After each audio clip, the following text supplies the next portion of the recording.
Captain Dongmin stared at the blue-green world spinning slowly below his ship. After 6 months of traveling through space faster than light, they had finally reached their destination. The planet looked peaceful and empty from orbit, just like the report said it would be. "All systems are working fine, Captain," said Dr. Yujin from her station. She was the smartest person Dongmin had ever met, and she looked excited as she read the data from their sensors. "The air is good for humans to breathe. There is water everywhere, and the best part is that there are no intelligent aliens living here." Dongmin nodded. This was exactly what Earth needed. Their home planet was getting too crowded and resources were running low. Finding new worlds where humans could live was very important for their future. "Start the landing process," Dongmin ordered his crew. "Let's make history." As their ship entered the planet's atmosphere, none of them knew that they were being watched. High above in space, invisible ships from 3 different alien races were scanning the area. The Vorthak Empire, the Nexari Collective, and the Kilhari Swarms all had patrol ships in this part of the galaxy. But something strange happened. Even though the alien sensors were very advanced, they could not detect the human ship at all. It was not using any special hiding technology. The humans were simply invisible to the alien detection systems because of how their brains worked. For thousands of years, the 3 major alien races had ruled the galaxy. They all had the ability to read minds and feel the thoughts of other intelligent beings. This psychic power helped them find new species and communicate across vast distances. Every known intelligent race in the galaxy had some form of mental connection that could be detected. Humans were different. Their minds were completely closed off from psychic detection. While other species had evolved to share thoughts, humans had developed in complete mental isolation. This made them invisible to the standard methods that aliens use to find new civilizations. Dr. Yujin discovered this amazing fact during their 3rd week on the planet.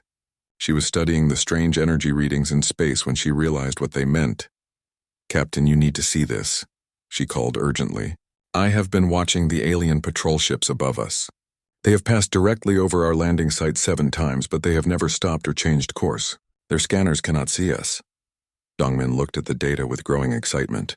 "Are you sure about this?" "Very sure. I have tested it many times. Their technology looks for psychic energy signatures that indicate intelligent life. Since humans do not produce these signatures, we are completely invisible to them." This discovery changed everything. Dongmin immediately sent a coded message back to Earth explaining what they had learned. The message took 3 months to reach Admiral So Young at Earth Command. When Admiral So Young read the report, she called an emergency meeting with Director Hyunwoo and the other leaders of the United Earth Council. They gathered in a secret underground room deep beneath the capital city.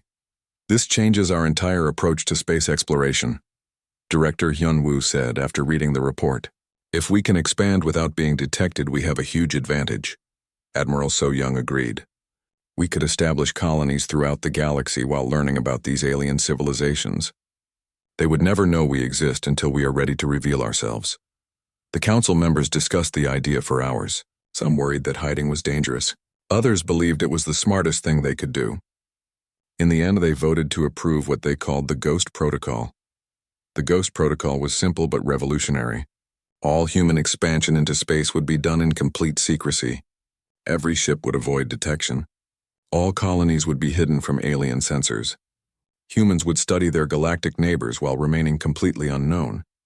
Director Hyunwoo assigned Captain Taeho and Commander Boram to lead the first wave of secret colony ships. They were given 12 of Earth's most advanced vessels and told to establish hidden settlements in different star systems. Captain Taeho was a careful and smart leader. He chose locations for colonies that were far from alien patrol routes, but still had the resources humans needed. His first settlement was built inside a large asteroid belt, where alien ships rarely traveled. Commander Boram was more daring. She established her colonies on planets that were officially under alien control, but were not actually occupied. Her people built underground cities that could not be detected from space. Both approaches worked perfectly. The alien civilizations continued their normal routines, never knowing that humans were quietly building new homes right under their noses. The Vorthak Empire was the largest and most powerful alien civilization. They were reptile-like creatures who controlled most of the major trade routes in the galaxy. Their ships were huge and heavily armed, designed to intimidate other species into obedience. The Nexari Collective was made up of crystalline beings who could process information faster than any computer. They managed all interstellar communications and had detailed records of every known species in the galaxy. Their technology was incredibly advanced, but they had never encountered a species they could not detect. The Kelhari swarms were insect-like creatures who lived in massive hive ships. They patrolled the outer edges of the galaxy, always looking for new territories to claim. They were aggressive and would attack any species they considered weak or threatening. All three alien civilizations believed they knew everything about their galaxy. They had detailed maps of every star system and records of every intelligent species. The idea that a new civilization could exist without their knowledge was impossible to imagine. Meanwhile, the human colonies grew larger and stronger. Each settlement was carefully designed to remain hidden, while still allowing humans to live comfortable lives. Underground farms provided food. Hidden factories built tools and equipment. Secret communication networks connected all the colonies to Earth. Dr. Yu Jin continued her research from the first colony world. She learned more about alien technology by studying their ships when they passed overhead.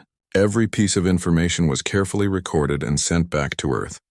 The aliens never suspected that they were being watched and studied. They continued their normal activities, unknowingly teaching humanity about their strengths and weaknesses. This knowledge would prove very valuable in the years to come. As the first year of secret expansion ended, humanity had successfully established hidden colonies in 12 star systems. Thousands of humans now lived throughout alien-controlled space without being detected. It was the beginning of something that would change the galaxy forever. The aliens had no idea that their long dominance was about to be challenged by a species they had never seen coming. 50 years had passed since Captain Dongmin first landed on that distant world. What started as a small group of hidden colonies had grown into something much bigger. Humanity now controlled over 200 star systems throughout the galaxy. And still, no alien civilization knew they existed. General Minho stood in the command center of Omega Station, humanity's largest hidden base. The station was built inside a dead moon that orbited a gas giant far from any alien patrol routes. From here he directed the Human Intelligence Network, a vast organization of spies and scouts who gathered information about the alien civilizations. "General, we have a new report from Agent Na Young," said his assistant. Bringing him a coded message. Na Young was one of their best operatives. For 5 years she had been living on the Vorthak homeworld, disguised as a member of their species. Advanced holographic technology made her look exactly like a reptilian Vorthak soldier. She had slowly worked her way up through their military ranks, and now she had access to their most secret plans. The message made General Minho frown. According to Na Young, the Vorthak Empire was planning a major expansion into what they called the empty sectors. These were regions of space that the aliens believed contained no intelligent life. Unfortunately, these same regions contained some of humanity's most important colonies, including the secret bases that protected Earth. General Minho immediately contacted Admiral Kyung Ho, who commanded humanity's hidden fleet. Over the decades, human ships had been quietly following alien vessels, learning their routes and studying their technology. Whenever an alien ship disappeared mysteriously, the other species assumed it was destroyed by pirates or space accidents. They never suspected that humans were capturing these vessels to learn from them. "Admiral, we may have a serious problem," General Minho explained over the secure communication channel.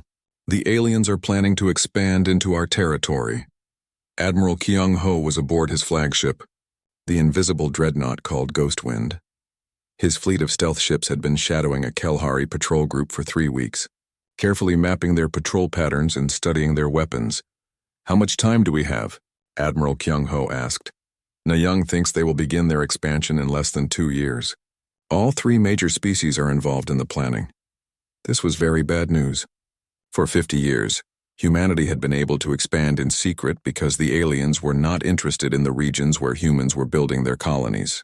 If the alien civilizations decided to move into human space, war would be unavoidable. Admiral Kyung Ho ordered his ships to return to base immediately. Chief Engineer Wu Jin and his team had been working on understanding alien technology for decades. Every captured ship was taken apart piece by piece, and every weapon was tested and improved. Human technology had advanced incredibly fast because they could learn from 3 different alien civilizations at the same time. Dr. Hai Wan was humanity's leading expert on alien biology. She had been studying captured aliens and their medical records for years. Her research had revealed some disturbing facts about how the 3 major species treated other forms of life. The aliens do not see other species as equals, Dr. Hai Wan explained to the Earth Council during an emergency meeting. They see them as resources to be used or obstacles to be removed. Any species that cannot defend itself is either enslaved or destroyed. This was proven true when Lieutenant Subin witnessed something terrible during a reconnaissance mission. She was aboard a disguised human ship that was secretly following a Kilhari hive fleet when they attacked a peaceful species called the Yilari. The Yilari were gentle creatures who lived on beautiful garden worlds. They had no weapons and no military. They had never threatened anyone and only wanted to live in peace. But their star systems contained rare minerals that the Kilhari wanted. Subin watched in horror as the Kilhari ships destroyed every Yilari city from orbit. Millions of innocent beings died in just a few hours. When it was over, the Kilhari began mining operations on the dead worlds as if nothing had happened. They killed them all, Subin reported with tears in her eyes. Men, women, children, everyone, and they did it just to take their planets. The report from Subin changed everything. President Jiwoo called an emergency session of the Global Assembly on Iriar, Earth. Representatives from every human colony attended. Through secure communication links, we now know what will happen to us if the aliens discover our existence. President Jiwoo said to the assembled leaders, "They will see us as a threat that must be eliminated. We cannot allow this to happen." The debate that followed lasted for days. Some leaders wanted to try peaceful contact with the aliens. They believed that if humans approached them correctly, war could be avoided. Others argued that the aliens had already proven they would destroy any species that stood in their way. General Min Ho presented the intelligence reports that had been gathered over 50 years. Every major alien civilization has the same pattern, he explained. They expand until they meet resistance, then they destroy whatever is resisting them. They have never shown mercy to a weaker species. Admiral Kyung-ho added his military assessment. Our stealth technology gives us a temporary advantage, but if they discover us before we are ready, they will overwhelm us with sheer numbers. We need to strike first while we still have the element of surprise. Dr. Haiwan provided the most disturbing information. Based on their expansion patterns and resource needs, the aliens will definitely move into our core territories within 5 years. When they do, they will find Earth. Once they know where our homeworld is located, they will not stop until every human is dead. The vote was close, but in the end, the decision was made. Humanity would not wait to be discovered and destroyed. They would reveal themselves to the galaxy, but they would do it on their own terms. President Jiwoo signed the order that would change everything. Operation Thunderstrike is approved. We will make contact with the alien civilizations and demand that they recognize our right to exist. If they refuse, we will be ready to defend ourselves. Preparations began immediately. Every human colony received new weapons and defenses.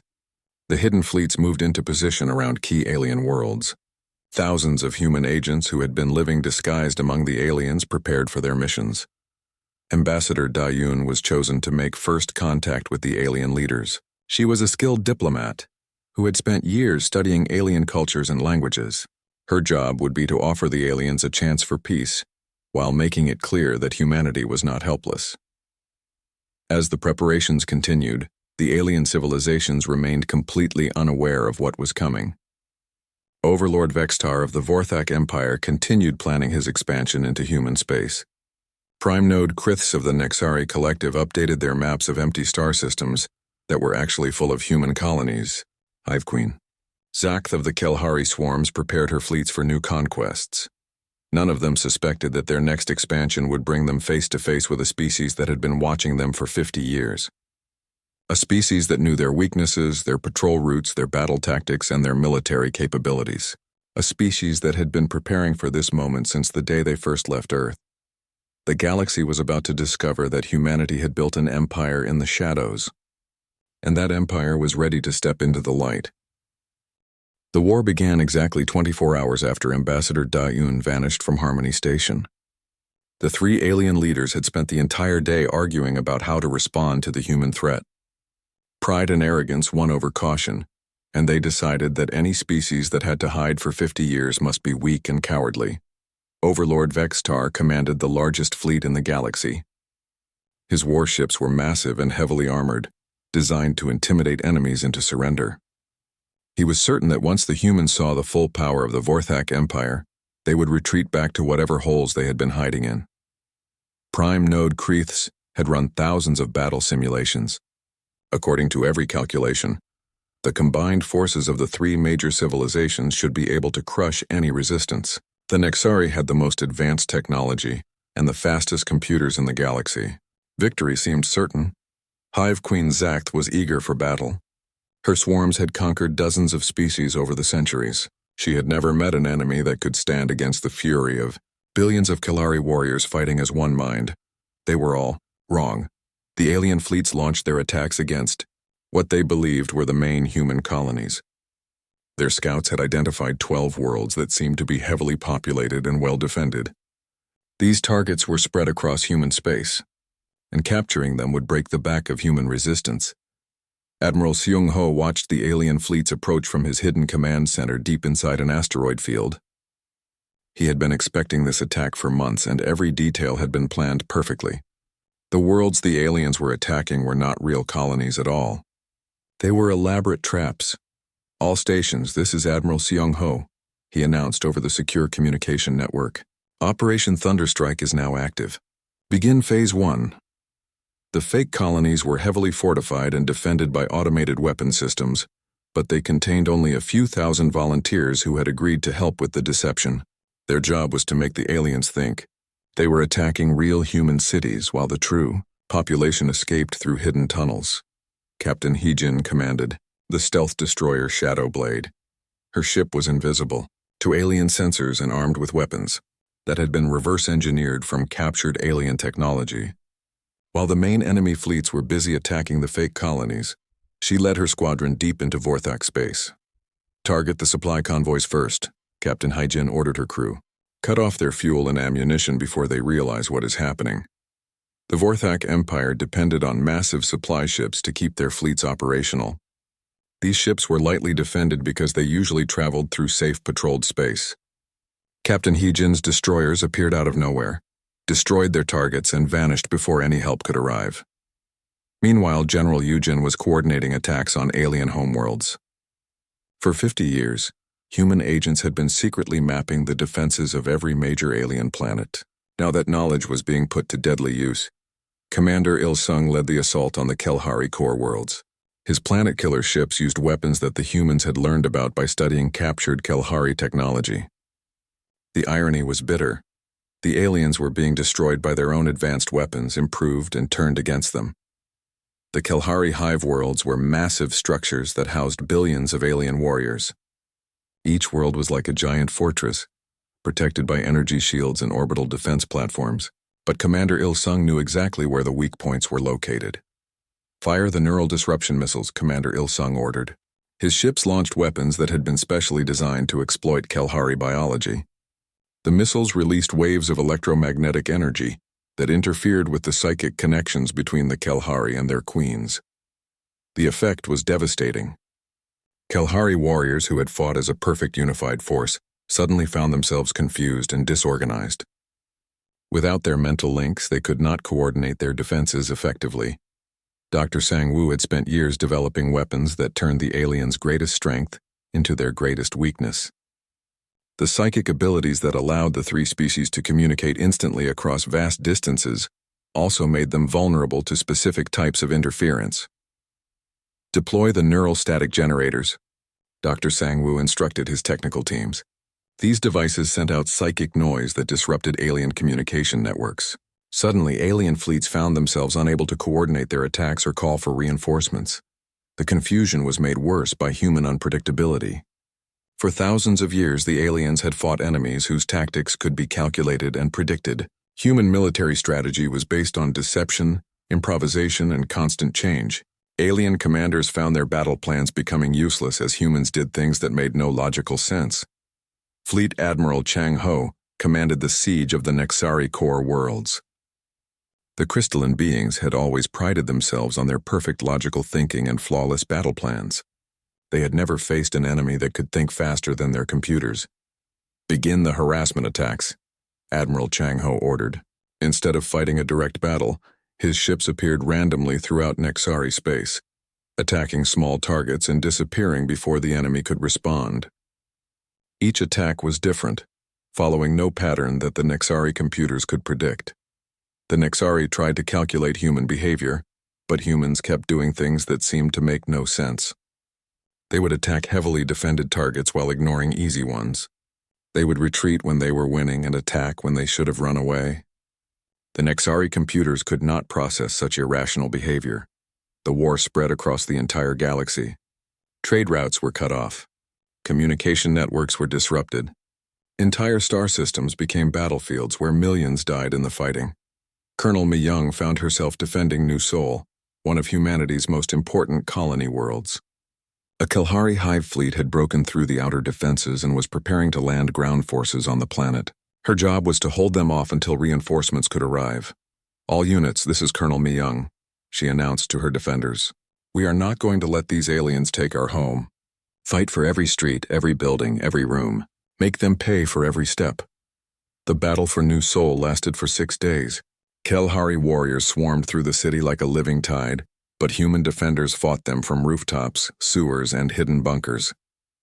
Advanced human weapons cut through alien armor, while booby traps and ambushes took a terrible toll on the invaders. On the 6th day, Major Jae-sung made the ultimate sacrifice. His battle cruiser had been badly damaged in the fighting around the planet, but he still had one chance to save the civilian evacuation ships. A massive Kelhari planet killer was moving into position to destroy the fleeing transports. "This is Major Jae-sung to all units," he announced over the radio. "I am going to ram the planet killer. Tell my family that I died protecting them." Major Jae-sung's ship accelerated to maximum speed and crashed into the alien superweapon. The explosion lit up space like a new star and saved the lives of 2 million civilian refugees. The war continued for 3 years. Entire species were wiped out in the fighting. Beautiful worlds were turned into radioactive wastelands. The galaxy that had known 3,000 years of relative peace was torn apart by violence and destruction. Neither side could claim total victory. The aliens had larger fleets and more soldiers, but the humans had better tactics and superior intelligence. Every time the aliens thought they had won a decisive battle, the humans would appear somewhere else and launch a devastating counterattack. Admiral, Seung-ho looked at the reports from across the galaxy and realized that the war was destroying everything they had been trying to protect. Billions were dead. Hundreds of worlds lay in ruins. The galaxy was bleeding to death and no one was winning. "Send a message to the alien leaders," Admiral Seung-ho ordered. "Tell them that Admiral Chang-ho wants to meet at the ruins of Harmony Station. It is time to end this war before there is nothing left to save." The fighting had to stop, but first, both sides would have to admit that they had underestimated each other. The galaxy had learned a terrible lesson about the cost of pride and the price of war. The ruins of Harmony Station drifted silently through space, a broken monument to 3 years of galactic war. What had once been the most beautiful structure in the galaxy was now a twisted mass of metal and crystal, scarred by weapon fire and explosion damage. Half of the station's elegant spires had been destroyed, and the rest showed the terrible marks of battle. Grand Admiral Jinwoo arrived first in his flagship, the Eternal Dawn. The massive human dreadnought had seen heavy fighting during the war, and its hull was covered with repair patches and battle scars. Behind him came a small fleet of escort vessels, their weapons powered down but ready for action if needed. The alien leaders arrived separately, each bringing their own damaged fleets. Overlord Vextar's command ship was barely spaceworthy after surviving 3 major battles. Half of his fleet had been destroyed, and the survivors looked as beaten and exhausted as their commander. Prime Node Kreith Sess came in a crystalline vessel that flickered with unstable energy patterns. The Nexari had lost many of their core worlds, and their vast computer networks had been severely damaged. The perfect calculations they had always relied on had failed them completely. Hive Queen Zack arrived last, commanding what remained of her once mighty swarms. Billions of her children had died in the fighting, and the psychic screams of their deaths had nearly driven her insane. Her ship was organic, grown rather than built, and it showed signs of the terrible wounds that had been inflicted on her species. They met in the one remaining conference room that was still pressurized and functional. The elegant decorations had been destroyed, and the furniture was mismatched pieces salvaged from the wreckage. It was a far cry from the magnificent chamber where they had first encountered humanity 3 years earlier. "We are all here because our galaxy is dying," Grand Admiral Jin Woo began.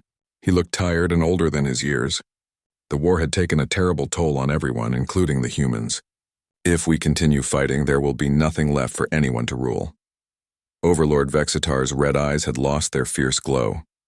His empire, which had once controlled a third of the galaxy, was now reduced to a few dozen worlds and a handful of refugee fleets. "You have proven your point, humans. We underestimated you and we have paid the price, as have we all," Prime Node Kriths added. The Nexari leader's crystalline body was dimmer than before, with several dark spots where computational nodes had been permanently damaged. "Our analysis shows that continued warfare will result in the complete collapse of galactic civilization within 10 years.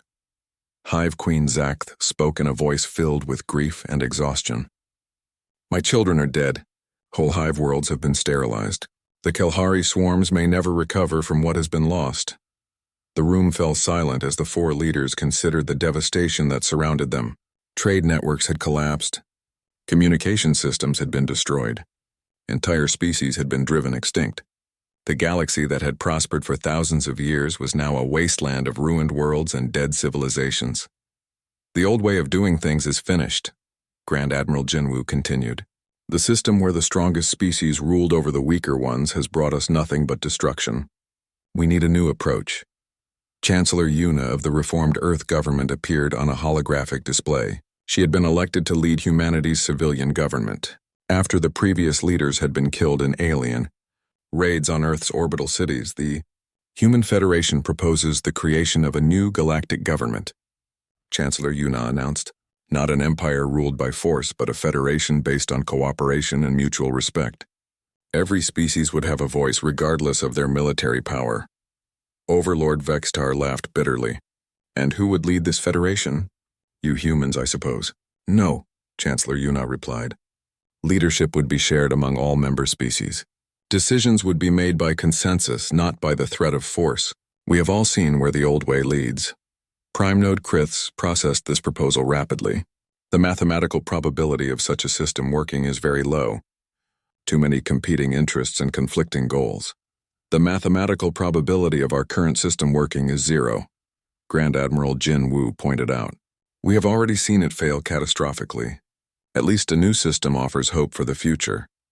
Dr. Tae-young, humanity's leading expert on galactic reconstruction, presented detailed plans for rebuilding the damaged worlds. Human medical technology, which had been developed in secret for decades, could help heal the wounds that the war had inflicted on alien populations. "We can cure the genetic damage that radiation exposure has caused to your people," Dr. Tae-young explained to the alien leaders. "We can restore fertility to species that have been sterilized by biological weapons. We can rebuild your worlds and make them habitable again." Engineer So-jin showed holographic plans for massive construction projects that would rebuild the destroyed trade networks and communication systems. "Working together, we can restore galactic civilization in 50 years. Fighting separately, we will all be extinct in 20. The negotiations continued for weeks. Ambassador Jun-ho, who had been appointed as humanity's chief diplomat, worked tirelessly to find common ground between the former enemies. It was not easy. Centuries of hatred and mistrust could not be overcome in a few conversations. "The Vorthak Empire demands compensation for the worlds you destroyed," Overlord Vextar insisted during one heated discussion, "and humanity demands compensation for the unprovoked attack on our colonies," Ambassador Jun-ho replied calmly. "We can spend the next 100 years arguing about who owes what to whom, or we can work together to rebuild what we have all lost." Slowly, painfully, the framework of a new galactic government began to take shape. The Federation of Worlds would be governed by an elected assembly where every species had representation based on their population and contributions to galactic society, not their military strength. A new capital would be built on a neutral world that belonged to none of the major powers. The military forces of all species would be combined into a single peacekeeping force, dedicated to preventing future wars.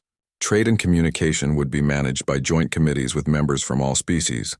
Most importantly, there would be laws protecting smaller and weaker species from exploitation. The genocide that had destroyed the Yalari and dozens of other peaceful civilizations would never be allowed to happen again. President Hyen Su was elected as the first leader of the new Federation Assembly. The ceremony took place on Earth, in a beautiful chamber built specifically for the historic occasion. Representatives from hundreds of species attended, including the humbled remnants of the three former galactic powers. We gather here today not as conquerors and conquered, but as partners in building a better future, President Hyen Su said as she took the oath of office. The old galaxy died in 3 years of war. Today we begin building a new one. Overlord Vextar, who had been elected as one of the assembly representatives, stood up to address the crowd. The Vorthak Empire was built on the belief that might makes right. We thought that conquest and domination were the natural order of things. We were wrong. The humans taught us that there is strength in cooperation and wisdom in restraint. Prime Node Kriths agreed. Our calculations had always assumed that conflict was inevitable between different species. The humans proved that cooperation could produce results that were better than anything we could achieve alone. Hive Queen Zakth spoke last. My people believed that only the strong deserve to survive. We learned that true strength comes from protecting the weak and building something greater than yourself. The new galactic government was not perfect. There were still conflicts and disagreements. Some species found it difficult to give up their old ways of thinking, but for the first time in galactic history, there was hope that different civilizations could live together in peace. The lesson had been learned at a terrible cost. Billions had died before the galaxy discovered that cooperation was stronger than conquest. But from the ashes of war, a new civilization had been born, one where strength was measured not by the ability to destroy, but by the capacity to build and protect. Humanity had achieved something that no other species in galactic history had managed. They had not conquered their enemies. They had shown them a better way to live.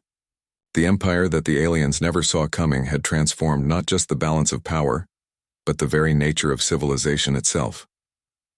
The galaxy would remember the lesson. The most dangerous predator was indeed the one you never noticed until it struck, but sometimes that predator turned out to be the teacher you never knew you needed. Harmony Station was the most important place in the galaxy. Built at the exact center of known space, it was where the three major alien civilizations met to make decisions that affected billions of lives. The massive space station was designed to show the power and wealth of its builders, with crystal spires reaching out in all directions and gleaming metal corridors that seemed to go on forever. Once every 100 years, the leaders of all major species gathered here for the Grand Council meeting. This was when they would decide how to divide up new territories and settle disputes between their empires. The meeting halls could hold thousands of delegates, but only the most powerful beings in the galaxy were allowed to speak. Overlord Vexitar arrived first, as always. The leader of the Vorthak Empire was 8 feet tall and covered in dark green scales. His red eyes glowed with intelligence and cruelty. Behind him walked his personal guard, 50 of the finest Vorthak warriors in the galaxy. Their weapons were designed to kill any known species with a single shot. Prime Node Kriths S came next. The Nexari leader looked like a living crystal statue, with thousands of tiny lights flickering inside its transparent body. Each light represented a different thought or calculation. The Nexari could process information faster than the most advanced computers, and Kriths was the smartest of them all. Last to arrive was Hive Queen Zakth of the Kelhari swarms. She was smaller than the others, but far more dangerous. Her insect-like body was covered in natural armor, and her forearms ended in razor-sharp claws. Behind her crawled a dozen of her children, each one linked to her mind and ready to die for her without question. The three leaders took their places in the Great Council chamber. Around them sat hundreds of delegates from smaller species, but everyone knew who really made the decisions. The Vorthak, Nexari, and Kelhari had ruled the galaxy for 3,000 years, and they planned to rule it for 3,000 more. Fellow beings, Overlord Vextar began in his deep, rumbling voice. We gather today to discuss the future of our galaxy. Our civilizations have grown strong and prosperous, but we need new territories and resources to continue our expansion. Prime Node Creaths projected a detailed holographic map of the galaxy. Thousands of star systems appeared in the air above, their heads color-coded to show which empire controlled each one. Large sections of the map showed empty space marked with the words, uninhabited sectors. Our analysis indicates that these empty regions contain millions of worlds suitable for colonization, Creaths announced. Its voice sounded like music made from crystal chimes. The resources in these sectors could support our civilizations for the next 10,000 years. Hive Queen Zakth clicked her mandibles together excitedly. My swarms are ready to claim these worlds immediately. We have built new hive ships that can transport millions of my children to establish colonies. The three leaders began discussing how to divide the empty sectors between their empires. They talked about the planets as if they were simply resources to be harvested. None of them considered that other forms of life might already exist in those regions. As they spoke, something impossible happened. In the center of the chamber where no one had been standing just moments before, a figure appeared out of thin air. The security systems of Harmony Station were the most advanced in the galaxy, but they had not detected anything unusual. No transport beam had been used. No ship had approached the station. The figure was wearing a uniform that none of the aliens recognized. It was clearly designed for a bipedal species, but the design was unlike anything in their databases. The being inside the uniform appeared to be some kind of mammal, with smooth skin and hair on top of its head. Honorable delegates, the figure said in a calm, clear voice. My name is Ambassador Da-Yun of the Human Federation. You have been discussing plans to expand into territories that belong to my people. I am here to inform you that this would be very unwise. Silence filled the enormous chamber. Thousands of alien beings stared at the human ambassador in shock and confusion. In all their history, no unknown species had ever appeared at a council meeting. It was impossible for an advanced civilization to exist without their knowledge. Overlord Vexter was the first to recover from his surprise. Human Federation? He snarled. There is no such organization in our records. You must be some kind of criminal or terrorist who has stolen advanced technology. Ambassador Da-Un smiled politely. I understand your confusion. My people have been living in this galaxy for over 50 years, but we have preferred to remain hidden while we learned about your civilizations. Prime Node Creaths processed this information at incredible speed. Impossible. Our sensors monitor all inhabited worlds. Our communication networks track every intelligent species. No civilization could hide from our detection methods.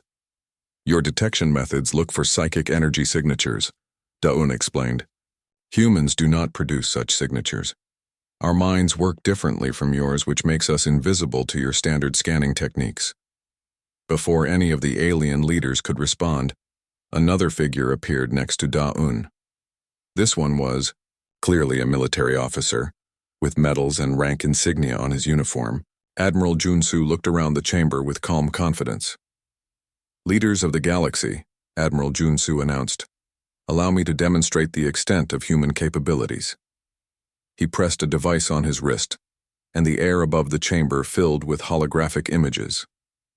The images showed real-time views of space around the most important worlds in the galaxy. Around the Vorthak homeworld, massive ships suddenly became visible as their cloaking systems deactivated. Around the Nexari core systems, human battle fleets appeared out of nowhere. Above every major Kelhari hive world, dreadnoughts that had been invisible just moments before revealed themselves. We have been watching you for 50 years, Admiral Junsu continued. We know your patrol routes, your defense systems, your military capabilities, and your strategic weaknesses. We have forces positioned at every critical location in your territories. Hive Queen Zakth jumped up from her seat, her claws extended. This is an act of war. You dare to threaten the Kelhari swarms? We are not threatening anyone, Da-Un replied calmly. We are simply showing you that we are not helpless. Humans have built a civilization that spans hundreds of star systems. We have advanced technology, powerful fleets, and the element of surprise. Overlord Vextar's red eyes blazed with anger. How many worlds do you control, humans?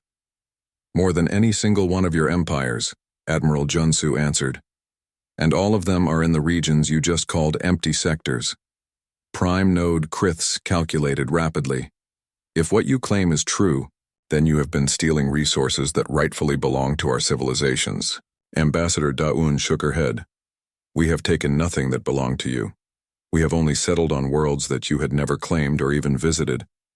But now you are planning to expand into our territory and take our worlds away from us.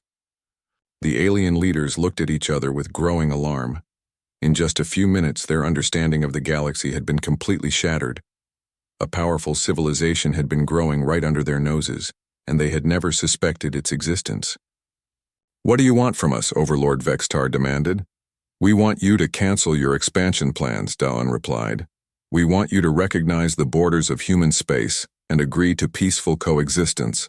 We want to establish diplomatic relations and work together for the benefit of all species.